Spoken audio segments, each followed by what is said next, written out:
আরে হরিপদ, জমিতে ধানের বীজ ছড়াচ্ছিস বলে মনে হয়। হ্যাঁ, জমিতে ধানের বীজ ছড়াচ্ছি। ভাবছি যদি এই বছর ফসলটা বেশি হয় আর একটু জমি কিনবো বলে। বলিস কি রে, এই তো তোর বেশ জমি জায়গা রয়েছে, তা দিয়ে তো ভালোই আয় করিস। আরো জমি জায়গা বাড়াতে চাইছিস? তোর কাছে যা রয়েছে তাই দিয়েই তো তুই বেশ সুখেই আছিস। আমি তো বেশ সুখেই আছি, কিন্তু আরেকটু বেশি স্বপ্ন তো দেখতেই পারি, তাই কি না বল? হ্যাঁ, স্বপ্ন তো দেখতেই পারিস, কিন্তু তোর কাছে যা রয়েছে তাই দিয়েই সুখে থাক। বেশি লোভ ভালো নয় রে। আর তোকে বলে কি হবে, তুই যখন বড় স্বপ্ন দেখেই ফেলেছিস। আমি চলি রে আমার জমির দিকে।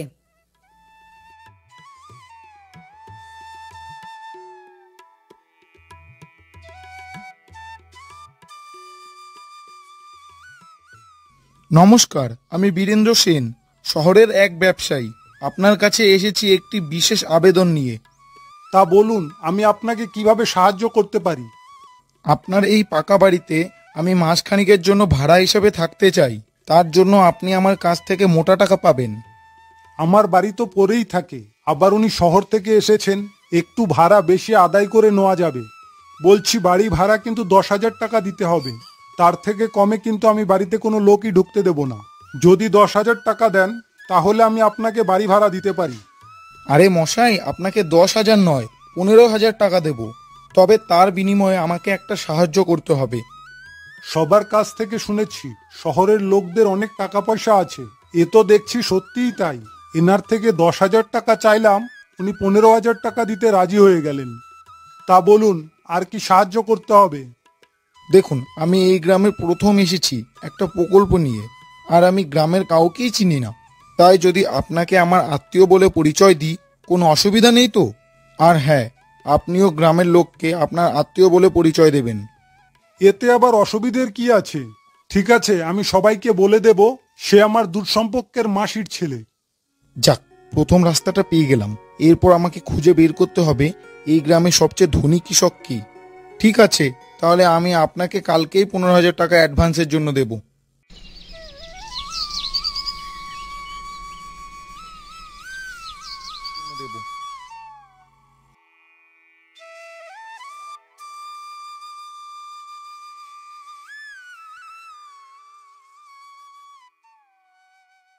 নমস্কার, আমি বীরেন্দ্র সেন, শহর থেকে এসেছি। আপনি শহর থেকে এসেছেন আমাদের গ্রামে? তা আমাদের গ্রামে আপনার কি কাজ? এক সময় আমি গায়েরই ছেলে ছিলাম, এখন শহরে থাকি। ওই যে ওই পাড়ার রামুর বাড়ি আছে না, আমি ওনার মাসির ছেলে। ও, ওই রামু আপনার আত্মীয়? তা বলুন, এতদিন পর শহর থেকে এসেছেন, আমাদের গ্রামটা কেমন লাগছে আপনার? গ্রাম তো আমার ভালোই লাগছে, কিন্তু গ্রামে সবার একই অবস্থা। কেন, গায়ের লোক তো চাষবাস করে বেশ ভালোই আছে। চাষবাস করে আর কত টাকাই বা পান? শহরে আমার একটা বড় কোম্পানি রয়েছে, সেই কোম্পানিতে কোটি টাকা লেনদেন হয়। সে আপনাদের শহরের ব্যাপার, আমাদের গায়ের লোক কি আর এত কিছু বোঝে? সেটা বোঝার জন্যই গায়ে একটা নতুন প্রকল্প নিয়ে এসেছি। আমার কোম্পানিতে যে কেউ 1,00,000 টাকা ইনভেস্ট করলে 1 বছরের মধ্যে তাকে 3,00,000 টাকা ফিরিয়ে দেওয়া হবে।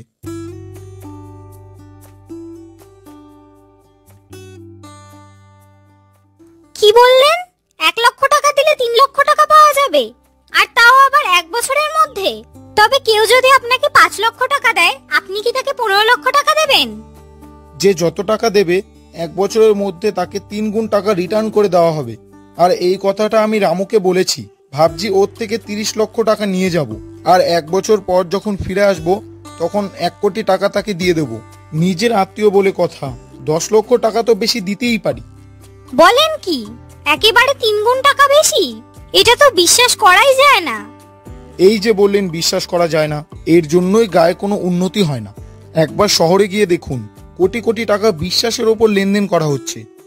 আচ্ছা ঠিক আছে, আপনাদের টাকা পয়সা লেনদেনের কথা নয় পরে হবে। আপনি শহর থেকে এসেছেন, আজকে আমাদের বাড়িতে খাওয়া দাওয়া সেরে যাবেন। আপনি আমাকে মাফ করবেন, আমি নয় অন্য কোনো দিন আপনার বাড়িতে এসে খাওয়া দাওয়া করে যাব। এখন আমাকে বেরোতে হবে। এখান থেকে 1 ঘন্টা দূরে যে একটা হোটেল আছে, সেই হোটেলে আমার মিটিং আছে ব্যবসার সম্বন্ধে। এখন আমাকে বেরোতে হবে। যাক, ভালো করে ওদেরকে টোপ খাইয়েছি, এখন শুধু অপেক্ষা। আমি এখন আসি তাহলে, কাল বা পরশু এসে আবার এই বিষয় নয় কথা বলবো।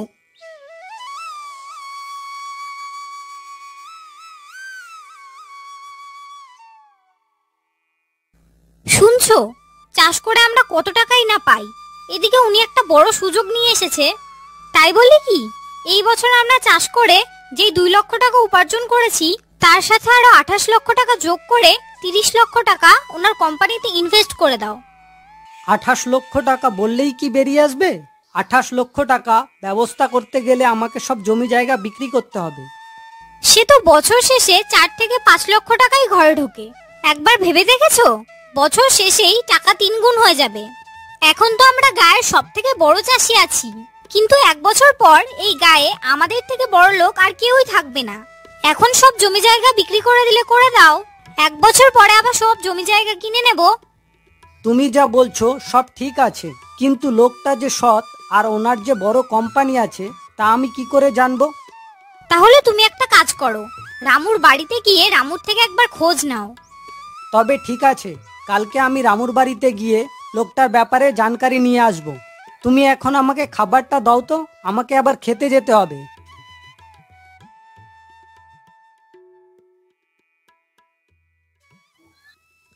আরে গোপাল, তুই কি জানিস ওই বীরেন্দ্র বলে একজন রামুর বাড়িতে বেড়াতে এসেছে? আরে উনি রামুর আত্মীয়। তুই কি শুনেছিস ওনার ব্যাপারে? না না, আমি ওনার ব্যাপারে কিছু শুনিনি তো।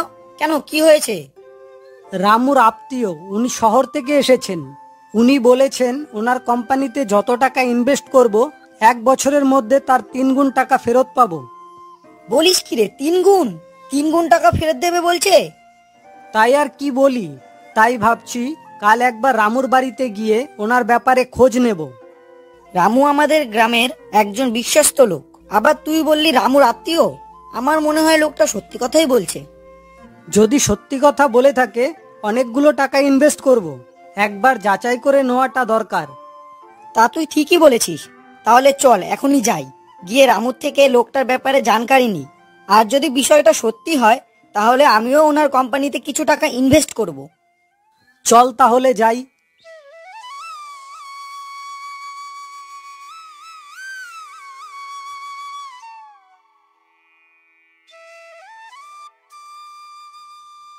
যাক, রামুদাকে এখানেই পেয়ে গেলাম।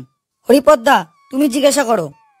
বলি কি রামু, তোর বাড়িতে যেই লোকটা এসেছে সে কি তোর আত্মীয়? হ্যাঁ, সে আমার মাসির ছেলে, শহর থেকে এসেছে। যাক বাবা, নিশ্চিন্ত হওয়া গেল। কেন, কি হয়েছে? সে নয় তোকে একসময় বুঝিয়ে বলবো খন। এখন আসি রে, খেতে যাচ্ছিলাম, সেখান থেকেই ফিরে এসছি। চল রে গোপাল, খেতে যাবি না? আরে কি হয়েছে বলে যা। পরে একদিন এসে সব বুঝিয়ে বলবো।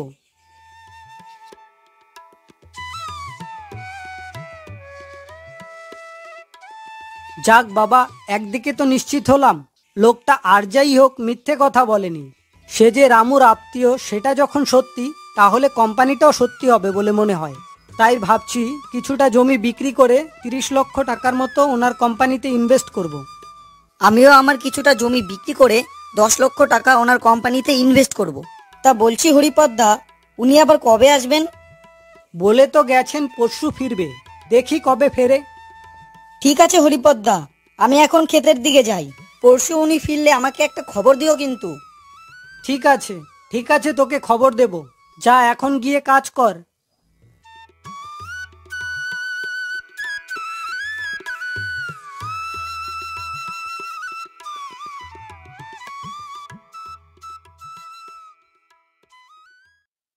বলো কি, 3 গুণ টাকা রিটার্ন পাওয়া যাবে? আসতে বলো, অন্য কেউ শুনতে পাবে। আমি আর হরিপদদা দুজনে গিয়ে রামুর বাড়ি থেকে জেনে আসলাম লোকটা মিথ্যে বলছে না গো।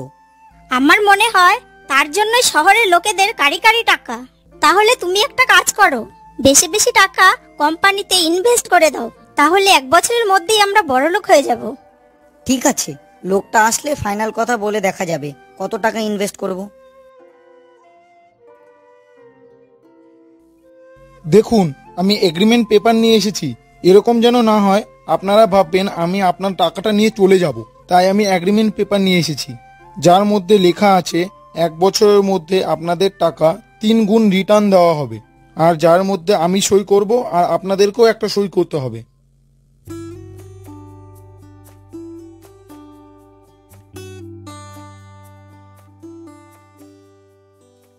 আমার 30 লক্ষ টাকা আছে। আমারও 15 লক্ষ টাকা আছে।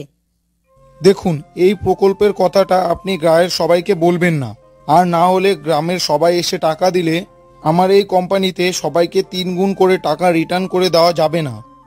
না না, ঠিক আছে, আমরা গায়ের কাউকেই বলবো না। ভেবেছিলাম মাস 2-1 এখানে থাকতে হবে, আর এখন দেখছি কিছুদিনের মধ্যেই আমার কাজ হয়ে গেছে। আচ্ছা ঠিক আছে, তাহলে আমি এখন আসি, দেখি কত তাড়াতাড়ি শহরে ফিরে যাওয়া যায়।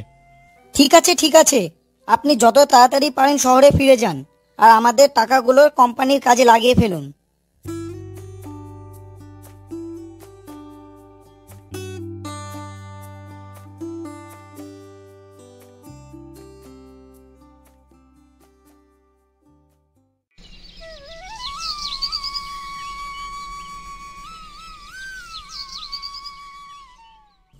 তাহলে রামুদা, আমি এখন আসি। ভেবেছিলাম মাসখানেক এই গ্রামে থাকবো, কিন্তু কাল রাতে শহর থেকে ফোন এসেছিল আমাকে শহরে ফিরে যেতে হবে। আপনি মাসখানেক থাকবেন বলেছিলেন, সেটা আপনি থাকেননি, তাই বলে কিন্তু আমি টাকা ফিরিয়ে দেব না। না না, আপনাকে টাকা ফিরিয়ে দিতে হবে না। 15,000 টাকা আমি আপনাকে দিয়েছি, সেটা আপনার কাছেই থাকুক। এখানে আর বেশিক্ষণ থাকা যাবে না। আমি এখন আসি তাহলে।